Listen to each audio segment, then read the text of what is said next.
This is Rob Chappell, and it's 365 Amplified for Friday, November 28th. It is Black Friday. And speaking of Black Friday, it's Steinhaffel's biggest Black Friday sale happening right now. Save 10% store-wide and get $50 instant cash back for every $499 you spend.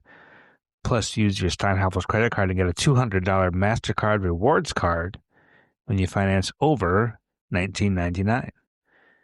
Check out doorbusters like recliners, just $229, and sofas starting at $299. And when you buy a premium mattress, you get free premier delivery on everything. Shop in-store or online at steinhaffels.com. Don't wait. These deals will not last. And thanks for Steinhaffels for the continued support.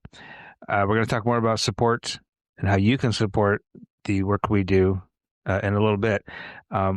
We're also going to talk with Rodney Rave, who's running for Congress in Wisconsin's 3rd Congressional District, the western part of the state.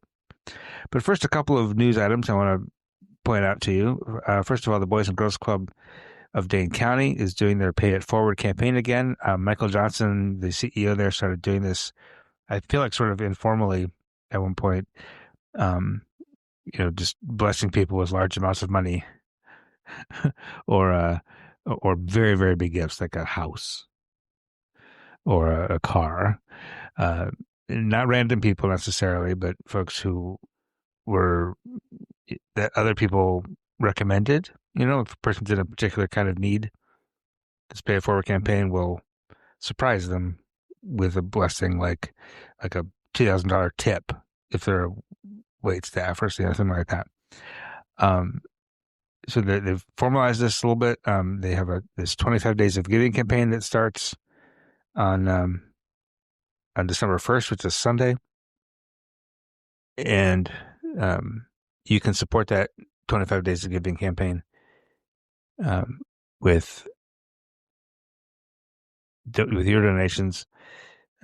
And you can go to madison365.org to see more about that. I said December 1st was Sunday. It's actually Monday, sorry. December 1st is Monday. And that's when the 25 Days of Giving campaign starts with the Boys and Girls Club of Dane County.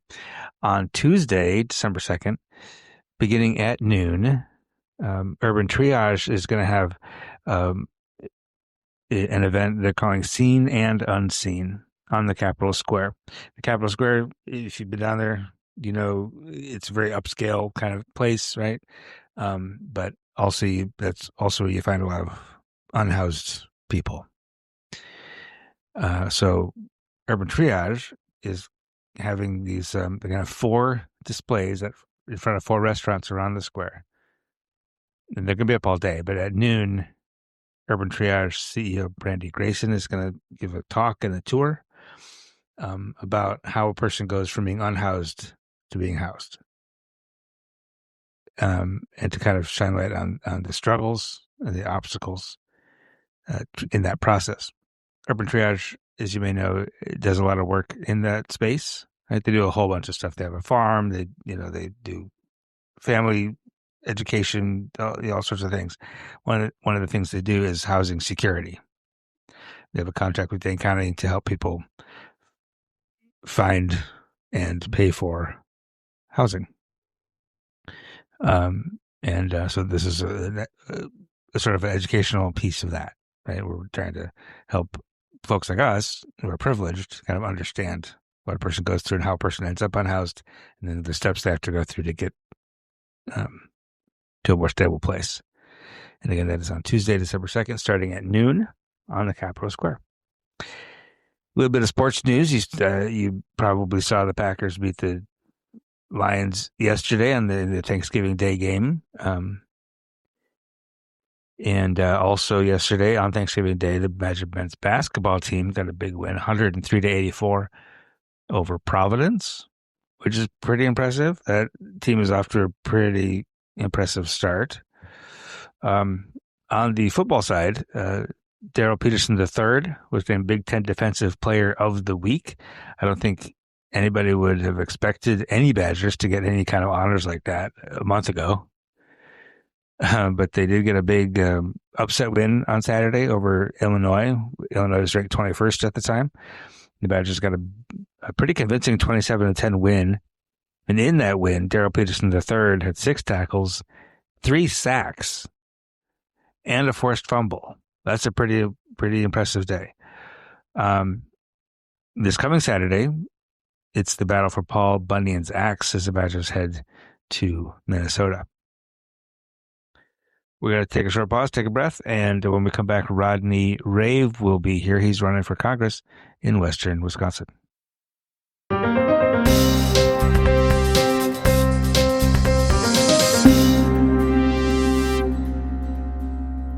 And we're back, and joining us now from western Wisconsin, I'm not sure exactly where you are, actually, but the congressional candidate for the 3rd District of Wisconsin, Rodney Rave. How you doing, sir? I'm doing fine. Thanks for having me on. Where are you joining us from? Black River Falls. Black River Falls, Wisconsin. Tell us a little bit, first of all, let's just get to know you a little bit, your background. For those of us over here in Madison who don't keep up with the 3rd District as much as we should, you've been a member of the Ho-Chunk Nation legislature, right? And you worked in highway construction for a long, long time. Just give us your brief version of your backstory. Well, I was raised in Black River Falls my entire life. Went to school district here, graduated from high school. Mm-hmm. And I got into casino work when that first took off, and I stayed there for 11 years. Raised my family, started family, raised family, and just realizing I wasn't making ends meet as well as I would have liked, paycheck to paycheck. Mm-hmm.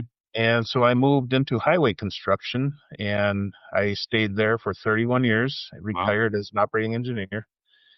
And then upon retirement, I seen things happening in the area that I didn't like. So I started asking around, and people just said things weren't getting done around here the way it should. So I entered into a race for legislature for the Ho-Chunk Nation, and I won that. I stayed there for 2 years, and I spent a lot of time in Washington, in different Senate and Congress offices, bringing our concerns, not for the Black River Falls area, but also for the Ho-Chunk Nation, to the congressmen and senators. And I just did not like the results. Nothing was getting done. We were getting the lip service, the politician talk, and that's when I decided I was going to resign from legislature and get into this race.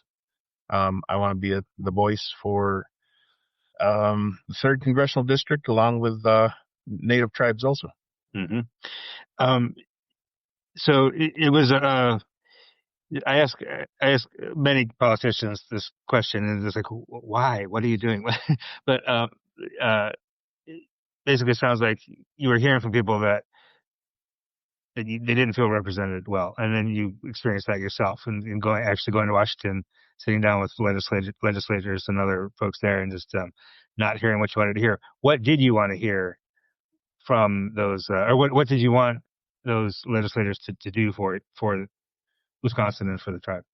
Well, we had our asks through the Ho-Chunk Nation that we thought were important for our tribe. And also I did take a few things to Washington and also the state capitol about our education system here in this school district. I wasn't pleased with the education that was happening. Healthcare, there's a lot of healthcare issues with the Ho-Chunk Nation. And I do know, from all the hospital closures and such, it was not only just for the Ho-Chunk Nation, but it was also for the district. And it just needed attention, and it didn't seem as though things were getting done. We've had several hospital closings in this area. So that's kind of why I started doing this. What did you, in your brief time in the Ho-Chunk legislature, besides just your advocacy in Washington, What did you take away from that experience that you can now take to the United States Congress? Well, the legislature is in control of the budget for the Ho Chunk Nation. So I did a lot of budget work, sat in all the meetings there, and we passed our budgets. That would come with me. Also, in legislature, I realized who my bosses were, and it's the people. They tell me what to do. Yeah. And I don't feel that the current congressman feels as though he has to answer to the people. I believe he's doing what he wants and not thinking about what affects the people in the third congressional district. Gotcha. You mentioned healthcare, you mentioned education. As you're just sort of beginning to ramp up this campaign, and I suppose you're knocking on a lot of doors and doing a lot of town hall kind of situations, what are you hearing from folks on the ground that is the sort of most important to them? Most important to them is the economy. It's tough to make ends meet. I live in a very small town. Yep. There aren't the best jobs here, and I know a lot of the third congressional district is that way. And I imagine people throughout the third congressional district are having just as much trouble as my local community making ends meet. Are you, I mean, third district it goes all the way from like Grant County all the way up to like Eau Claire, even north of that. That's a big chunk of territory. Have you gotten to travel as much yet and heard from people outside your small town there? I haven't traveled too much yet, but 31 years of construction, I traveled 4 states. I was always on the road. Yeah. And as a legislator, my district was the Upper Peninsula of Michigan, northern, western third of Wisconsin, and large part of Minnesota, which includes Minneapolis. So I traveled a lot through. Representing a big district is not new to you. No. You don't mind getting around. Speaking of that, of your time in highway construction, you also took a leadership role with labor union, did you not? Yes, I was there for just 1 year. Okay. And I was rewarded, I'm guessing, with good work and coming to work every day with moving into operating engineers. And I stayed there for 30 years. Yeah, yeah. What does I mean, obviously the labor movement and organized labor was a important part of Democratic politics for a long time and kind of is not so much anymore. Do you think that needs to change? Do you think like working people need to be better represented in both the Democratic Party and in the United States? Yes. I am for unions, and I'm hoping with any influence I would have as a congressman that I would be able to influence the state of Wisconsin to get the unions back. It was good pay for me. It brought me from being very poor. I grew up in a 2-room house and with dirt floors, no plumbing, no electricity. That was my start. And I worked my way all the way to, I think I have a shot at being a congressman. Yeah. And I've worked my rear off to try to be as best I could for my family. Yeah. You're jumping into federal politics at a time when it's a pretty toxic environment over there. I mean, I suppose you felt that a little bit when you were visiting as a Ho Chunk legislator. How do you navigate that? You know what I mean? Like, you pretty good chance. I mean, the 2026 seems like it's going to be a good year for Democrats. Not sure that means that you may you either going to be in a slight majority or a slight minority in Congress if you win. And it's not exactly a congenial atmosphere over there. Are you worried about that at all? How do you navigate that? I'm not worried about it.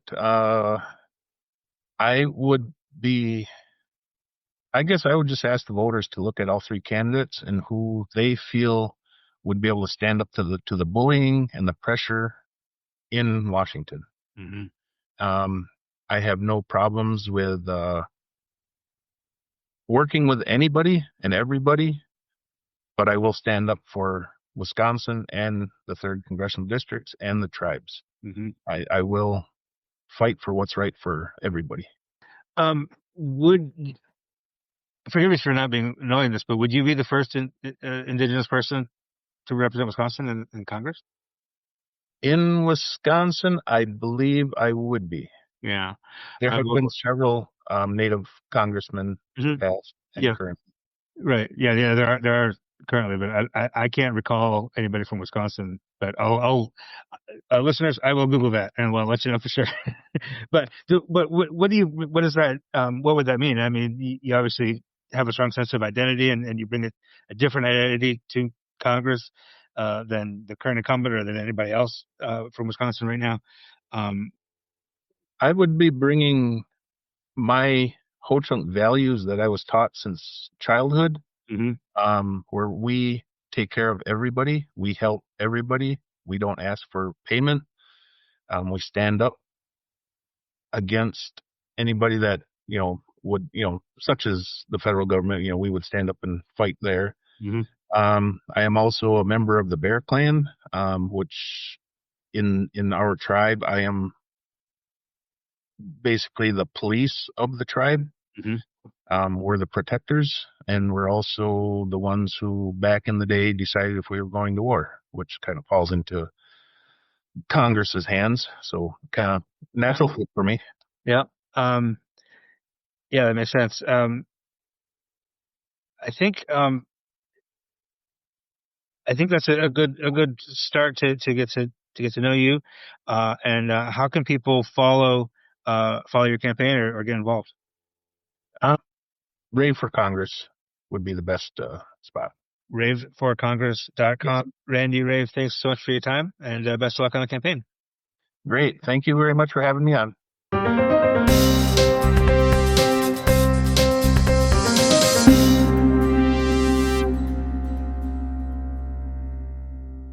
And thanks again to Rodney Rave for taking the time to join us and to let us get to know him a little bit. That primary will take place in August. There are two other Democrats running in that primary. Derek Van Orden is the incumbent. He's running for re-election as a Republican. I don't see any Republican challengers at this point listed, but there are two other Democrats running currently, Emily Burge and Rebecca Cook. Rebecca Cook actually won the Democratic primary 2 years ago and gave Van Orden a run for his money. He ended up winning with almost 52% of the vote, which means the Democrat Rebecca Cook got 48.6%. Oh, it wasn't even 52. It was 51.3 to 48.6. Derek Van Orden won re-election in 2024 by less than 12,000 votes in a district that goes from, as I mentioned in the interview, it goes from basically the Illinois border on the western side of the state, all the way up past Eau Claire and into and from Mississippi River on the west over to the Iowa County on the east, and then up straight up north. So it is a pretty big district, and it got turnout last time was 413,000 votes, and out of those, only 12,000 separated the two candidates. Now, this is a midterm that's going to favor Democrats. Midterms often favor the party that's not in the White House. That's going to be especially true this time around. More true than usual, probably. And Derek Van Orden, I think, is seen as understood to be a particularly Trumpy candidate, Republican. And he has kind of a penchant for yelling at people, including like children in libraries. I don't know if you remember that. That was kind of a whole thing before he was even in Congress. He was yelling at kids in the library about displaying books about gay people. So in any case, I think given that he didn't win by much last time, sort of the table is set for Democrats to unseat vulnerable Republicans. I think Derek Van Orden is pretty vulnerable.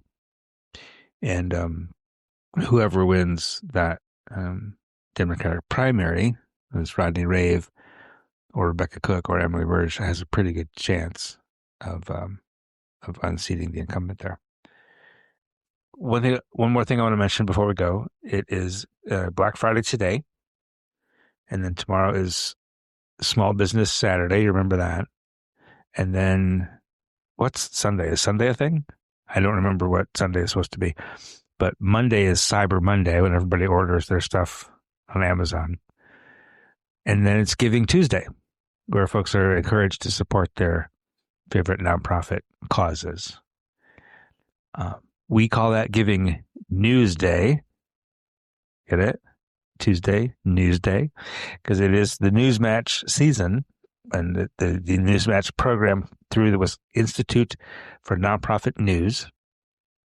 They have a bunch of foundations that have collected about $7 million together into one big pot that gets distributed to local newsrooms. And rather than just give that away to the nonprofit newsrooms across the country, they use that to inspire engagement with the community. Because that's really long-term success is going to come from you. Long-term, not even growth, long-term just sustainability is going to come from you. And they're trying to inspire that by matching everything you give us during November and December. Now we had 3 big goals, and we made 2 of them already. The first goal was 50 new donors, and by getting 50 new people who haven't donated before to donate, we got a $1,000 bonus for free. And we made that really quickly in just a couple of days. And then the second goal was $2,500 donated, which because there was a separate foundation that was giving us an additional match, so that those first $2,500 were triple matched. So we made that.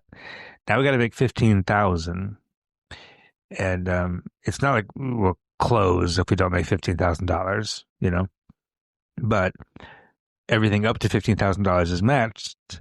So if we come short of $15,000, we actually leave money on the table. This is not one of those sort of fake matching campaigns where somebody just gives us $15,000 and we're going to pretend it's a match, we're going to basically ask you to match their donation. No, they are matching your donation, whatever it is. So if we end at, $5,500, we send them a spreadsheet and they send us $5,500 plus the additional $2,500 plus the additional $1,000. But we don't get more than that. We don't get more than what you donate. So if we don't get to 15,000, we're just leaving money on the table. So that's why we need to get to 15,000. And we can start that with we can make the next big push, I guess, with a big day on Giving Tuesday. You don't have to wait till Tuesday. Like, you could just go to madison365.org/donate right now and jump in. But if you want to participate, in the Giving Tuesday, that's great. Also, you have till the end of the month. In fact, till the end of December. So, no hurry. Just kind of hurry, though. It goes to the end of the year. So thank you for your support thus far. Thank you for listening to this. Listen, if you're intentionally just listening to me talk into your earbuds, that means you are one of our people, right? You really are a Madison 365 person. You care about what we do. What we do is meaningful to you. What we are doing improves your day in your life somehow. So do consider, if you can, chip in $5, we get 5 more. It's that easy. So have a great weekend, everybody. We'll be back next week with the full crew.